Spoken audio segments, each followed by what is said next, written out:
Welcome back to the David Pakman Show. Welcome to the bonus show. Fuck. That's the end of the bonus show for today. Thank you for joining us. Okay. David was only slightly amused by that. David sent me a follow-up to yesterday's story about Paris being an unwelcoming city, the least welcoming city in the world. And this is an article on the top 5 most and least welcoming cities in the world. And of course, Paris, France is number 1 for least welcoming, followed by London, Barcelona, Rome, and Tokyo. I didn't really know that about Barcelona, but yeah, Barcelona I find to be less. I speak Spanish, and I still find Barcelona to be less welcoming than Paris. All right. Note to self: don't bother with Barcelona. Most welcoming cities in the world, and I am shocked by 2 of the cities on this list. Absolutely shocked. So much so that I call this bullshit, and I'm saying it's not true. We'll start with number 5, Sydney. Okay, yeah. Amsterdam. Yes, perfectly welcoming. Toronto. The Canadians, of course. And now we have number 2, which is Beijing. Don't know about that. Number 1, New York City. I'm calling complete fucking bullshit on this, David. There is no way that New York City is the most welcoming city in the world.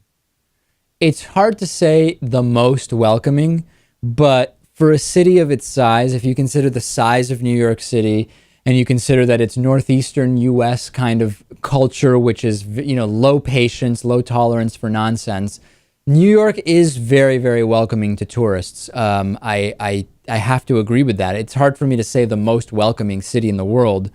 In fact, I've been to many cities that definitely were more welcoming. I mean, Lisbon in Portugal was an incredibly welcoming city. I'm not shocked to see it because there's just so much for tourists, and there's such a tourist culture here. All right. Well, New York City, most welcoming city in the world. Let me know if you agree with that. There is a group here who are kind of spoofing the Texas open carry thing that we talked about. And they have they're guitarists exercising their right to carry guitars. They even have their own Gadsden flag that has a snake coiled around a guitar, and it says, "Don't shred on me." And this is a fantastic spoof. Some of them are even wearing masks. And it's great. This is a Dallas group called Open Carry Guitar Rally. That's going to be their big event on July 4th, I guess. And yeah, this is just, I think, a great spoof because it's about as ridiculous as the gun owners. Now, there's some of the people involved here are gun owners themselves. One of them had a great comment here, and he said that the idea of desensitizing people to the sight of someone walking into a fast food restaurant with an automatic rifle is not good. One should feel alarm. It's the proper response in such situations. And brilliant stuff. He said, I figured that guitars would be a better choice to carry in public and somewhat less dangerous. Why not poke a little fun and make a little sense at the same time? So there it is. I would suggest that any guitarist in Dallas join this open carry group in join them in making the other open carriers look ridiculous. I agree. And I was just reading about, I guess there's like a women's open carry group that brought guns into a Target recently. I didn't see the details. It's just getting so ridiculous. And that's absolutely correct. You shouldn't be desensitized to people with a rifle strapped to their backs, such that when they walk into a restaurant in a big group, it is of absolutely no consequence to you. That should be alarming. You shouldn't want to be around that. Who wants to be around that? Yeah. I don't think, I think we're in a very bad place if we become desensitized to that. Here's a fascinating story that we probably should have talked about on the regular show, but we didn't. A U.S. District Judge Anna Brown has ruled that the U.S. no-fly list violates the Constitution because it gives the people on the no-fly list no meaningful way to contest the decision that they are banned from flying. So does that sound accurate to you, David? Does that seem like a reasonable ruling? Yeah, it seems reasonable. I think, correct me if I'm wrong, this is being appealed, and it's not clear ultimately whether the no-fly list will continue or not. I guess we know that the no-fly list often is a disaster, right? Like I think Senator Ted Kennedy was on the no-fly list at one point. And based on that, we need to, of course, have a way for challenging one's placement on that no-fly list. That makes sense. But just more broadly speaking, I feel like, and I don't want to say for sure that there's no value to the concept of a list of people that we should be aware of for one reason or another, but we see, I'm getting increasingly worried that because there's so much of a focus around flying and terrorism, that at some point there's going to be a switch to the methods of mass transit that have far more relaxed security, and that we're going to see some terrible disasters happen. And I don't even want to go even further into it. We don't want to give people ideas, of course, although I don't think we have too many would-be terrorists in our membership, but I am concerned about that, and thinking about security at trains, it is definitely something I'm worried about. Indeed. In her 65-page ruling on this, boy, am I glad I didn't try to become a judge, David. The court concludes international travel is not a mere convenience or luxury in this modern world. Indeed, for many, international travel is a necessary aspect of liberties sacred to members of a free society. I agree. Accordingly, on this record, the court concludes plaintiffs' inclusion on the no-fly list constitutes significant deprivation of their liberty interests in international travel. Yada, yada, yada. Anyway, I think this is an interesting ruling. Of course, if the no-fly list is, what's the word? Upheld or struck down? Struck down.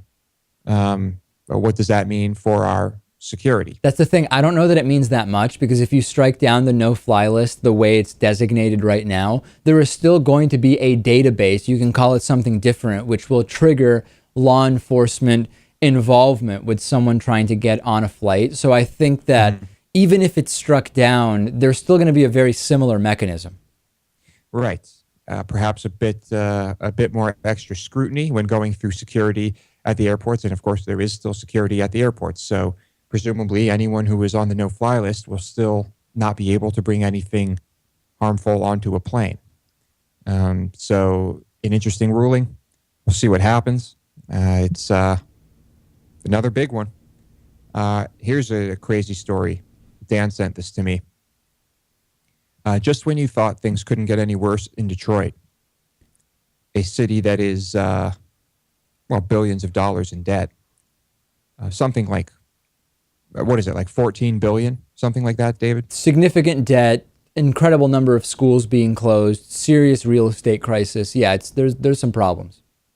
Okay. Well, we haven't really heard much about the Detroit Water and Sewage Department, or sewerage, I guess is a word that they use. I would just say sewage department. But anyway, there's another word that I've never heard before that they use for that.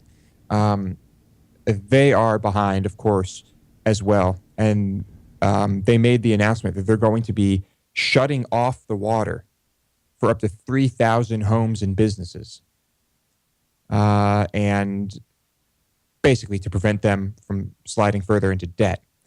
And then this announcement sparked outrage among activist groups who made the claim that they were going after the city's most vulnerable citizens to shore up their bottom line. And they even called on the United Nations to intervene. Now, I've never heard of anything like this happening in any U.S. city. Have you? Well, I've heard about water crises because of lack of water that are imminent, like, for example, in 50 different towns in Texas. But no, I've never heard about it happening this way because of the financial aspect. And I completely agree that you're not really going to do anything positive by shutting off water to people, because the things that happen when there's no longer running water in people's homes, if you can imagine the entire chain of events that will result from the cutting off of water from thousands of people, it's going to result in things that will cost the city money, whether it's in terms of, use your imagination, right? But it's not going to be a net gain financially for the city over the long term, I imagine. And I've never been to Detroit, but I am going in 3 weeks for the Netroots Nation Progressive Media Conference. And I'm pretty interested. I'm hoping to get some time away from the conference. And I know there's a ton of people there that I am going to be seeing, and it's just going to be a very busy schedule. But I'm hoping to have a little bit of time to check out some more of Detroit and see what's going on firsthand. Of course, as this was happening, the water prices have skyrocketed. And the department, I guess nearly 50% of the department's 323,000 accounts were behind on payments as of March. And I guess that was about equivalent to about 175 million in outstanding bills. Yeah. The average bill is $75 a month. Obviously outrageous. And they just said that they would be raising their rates by 8.7% again sometime soon. So I keep thinking, as I keep hearing more about Detroit, I honestly believe that Detroit is not worth saving. I think that this city needs to completely fail, that all of its residents need to vacate, all of its businesses need to vacate. I don't think it should exist as a city because I don't think there is any saving this city. Yeah, this is a view that is shared by some, which is if we stopped doing loss-cutting measures that are only half measures in Detroit, but really invested in a serious way in getting people out and shutting the city down in an orderly way, that we would be better off long-term. The thing is that American cities deciding to just close for business, I mean, it just doesn't happen. Well, there's relocation. I mean, that's the thing. And I know the small businesses, perhaps that's not an option. Yeah. And it's not an option for many people. I mean, people say this sometimes. They say in New York, the wait for public housing assistance can be 7 years. Just go up to Syracuse or go up to Ithaca. It's much easier up there. Yeah, but why is it that those people need to abandon maybe the only city they've ever known and all of the people they know? That's also not really a solution societally either. Well, it doesn't seem that there are any solutions to saving the city, and now we're seeing water being shut off to homes and businesses. So this is just going to get worse. And I do think that eventually Detroit will just look like some, annihilated, dystopic city that we've seen in like post-apocalyptic movies or sci-fi movies.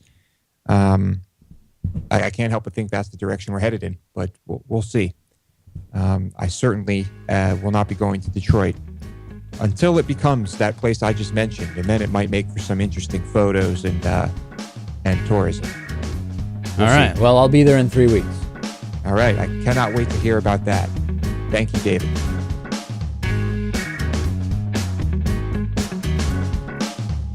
The David Pakman Show at davidpakman.com.